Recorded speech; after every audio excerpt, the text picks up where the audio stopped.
Happy spring and happy spring equinox, my dear crystal lovers.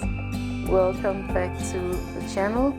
If you're new here, my name is AM. I'm a small business owner and I have a company named AVIUVI. At AVIUVI.com you can go and find the most spectacular and amazing and ethically sourced crystals from all over the world. And I will leave you a link in the description below. It is spring, and spring always means that I am so super busy. This year is no exception, but we always make time to go and enjoy nature. This is really the time to reconnect with nature if you've been inside most of the winter, and if you've been hibernating over the winter, this is the time to get out, to go to the forest, to the beach, to your garden. I mean, every second of the day I'm thinking about what I'm gonna put in the garden. So nature is really on my mind at the moment, and we went to the forest to get wild garlic. They're just coming up now. They're very, very spicy.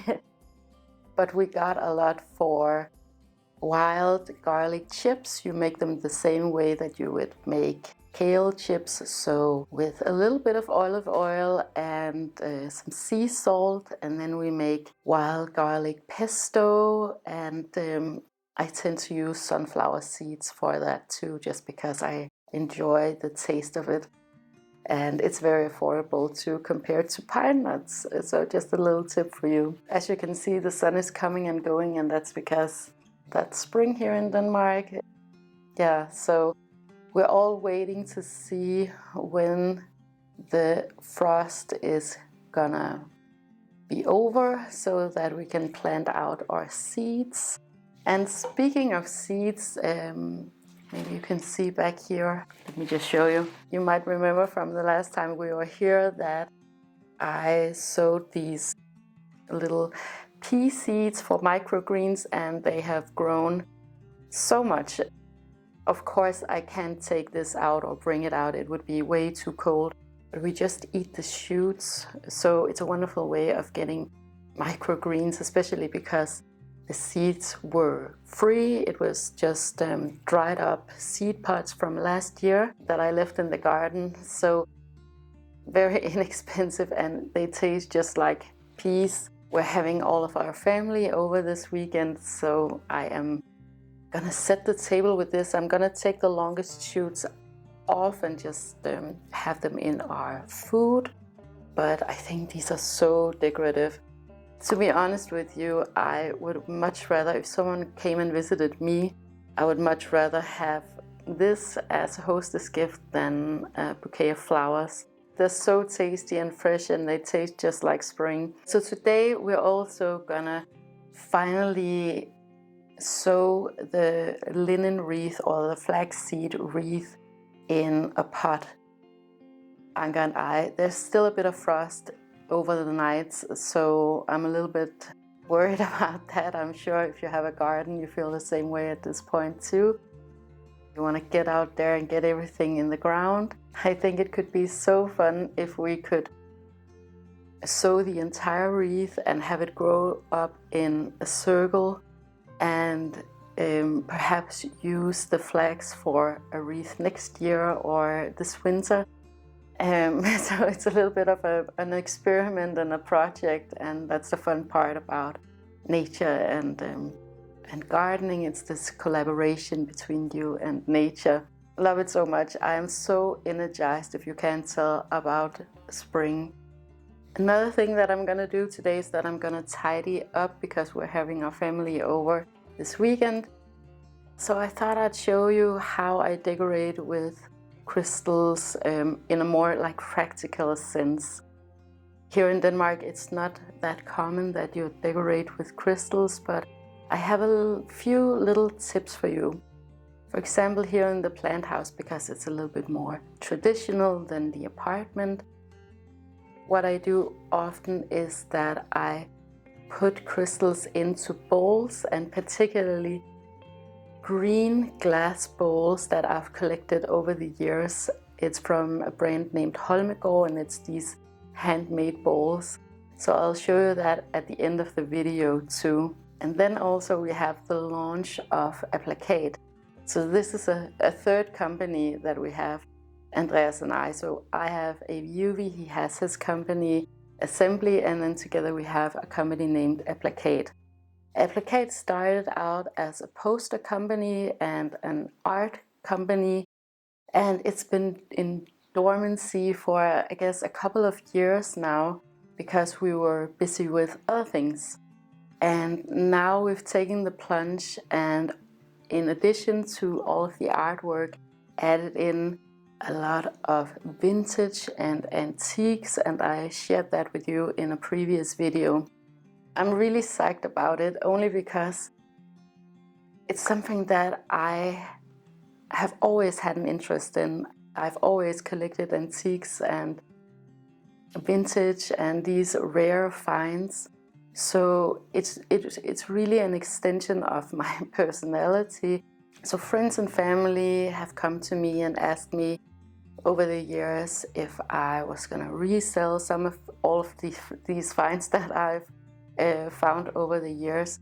And I've always said no, because I didn't feel like I had time. And to be honest with you, I don't feel like I have time now, but I want to make time for Aplakat and for these vintage and antique objects. It's something that's super dear to my heart because of the whole sustainability and an environmental aspect of buying secondhand. You guys know that if you're watching my videos, it's something that's just very important for me. And there's no better way, in my opinion, to consume than secondhand. First of all, you get something with a whole lot of soul and a whole lot of personality and history. Oftentimes it's more affordable, and thirdly, it is just way more sustainable than going out and buying something from new.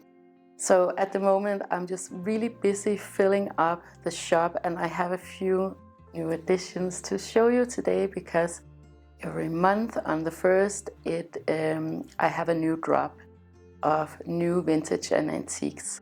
So there are a few things that I want to show you. The first one is this wonderful alabaster candle holder. What I loved about this one is here in Denmark, Murano glass is so trendy and so popular at the moment, and this just reminded me of Murano glass. But obviously this is stone, this is alabaster, and that's way more in my personal taste. I just love surrounding myself with these natural materials, especially in Copenhagen, because we're not that close to nature like we are here, where we have the woods and the beach and the garden and everything. So definitely in Copenhagen, these are the types of objects that I just want to surround myself with. But this one is for Aplakat, and I wanted to have it on the shop. And I'll show you some close-ups, because I don't think you can see the veins that closely. Oh, maybe you can. It's so beautiful when there's a candle inside, but you could of course also use this as a little vase or just as a decorative object. That's something that I really want to emphasize about Aplakat, is that I like for things when it both has a function but also is really beautiful just as an object. This one, I personally, I'm super psyched about this one. I was so, yeah, I just knew immediately when I saw this one that this would be for Aplakat. Then I also have these two little alabaster bowls, and they're very nice. The one is a little bit more white than the other, but to me that doesn't make a whole lot of a difference. They're very pretty, and again I'll show you some close-ups of them. So these are of course brilliant for putting on the table for salt if you're setting a nice table, or having right next to your stove with a little bit of salt and pepper, or chili flakes, or whatever you use for cooking.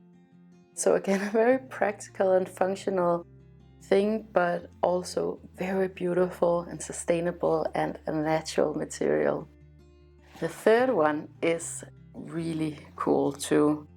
So it's this big wooden spoon. I guess you would call it a grain spoon. This is something that just brings a space so much more depth and soul, and gives it a little bit more of a layering effect. Instead of just having new things, I have a ton of these things in the apartment in Copenhagen because it's a little bit more modern and clean and minimalistic. So I just love bringing in these materials that are a lot more rustic, a lot more primitive, and this one is just a great example of it. I have a very similar one back in Copenhagen too, and that's the thing about Aplakat. Basically, what you will find on Aplakat are the secondhand finds, the treasures that I would buy for myself. So you would find something very similar in my home. This one is just really cool and has some nice scuff marks. Of course, this one would be ideal for having crystals inside, maybe some clear quartz or something like that to display it on. Again, it's a natural material, so it is something that you would want to have in your home. I just know for myself from experience that the more that I surround myself with these natural materials, tactile materials, things that have a little bit more of an age to them, I feel much more aligned in my body, in my home, when it's not just plastic and artificial materials all around me all the time. The next item is this amazing bottle. I showed you another one in a more like orangey brown tone the last time, and I have so many of these myself. I think they're so great for displaying, but also with a little stem inside with a little flower or a dried flower. They're very decorative, and again, the tactility I know for myself is really important to have around, so it's not just clean surfaces and white surfaces all of the time.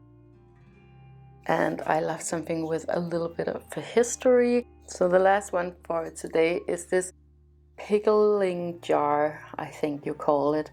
This is a Danish vintage brand, and these are awesome as planters. They're awesome for wooden spoons in your kitchen or kitchen utensils, or also for setting the table if you're setting it in a more informal way. You could have your silverware or flatware in something like this, or you can just have it sitting out here like this because you have this beautiful texture and this natural patina also inside. And that's just something that it gives the space so much more life and depth. And I promise you, this is not gonna be and all about secondhand things on this channel. I'm gonna talk a lot about crystals and nature and spirituality and all of those things that are super important for me. But I am gonna make videos about the new items that are coming up on the shop every time it's the first of the month. Just because I want to share these things with you guys too, and I know you love my thrift shopping videos, and I'm definitely gonna show you a lot of the behind the scenes of why I choose these objects in particular and why I pick these ones over other items. So I'll let you in on that, and also give you a few tips on if you want to go and buy secondhand in your local area, what to look for and what to be mindful of when you do that. The sun is really coming out now, so I'm gonna make this a short video for you guys today. Thank you so much for watching this video. I hope you enjoyed it, and if you did, make sure to like and share and subscribe. It helps me to know what you guys want me to talk about. Also helps others to find this content if that is what they're looking for. I wish you the most amazing day with so much love to you and to yours.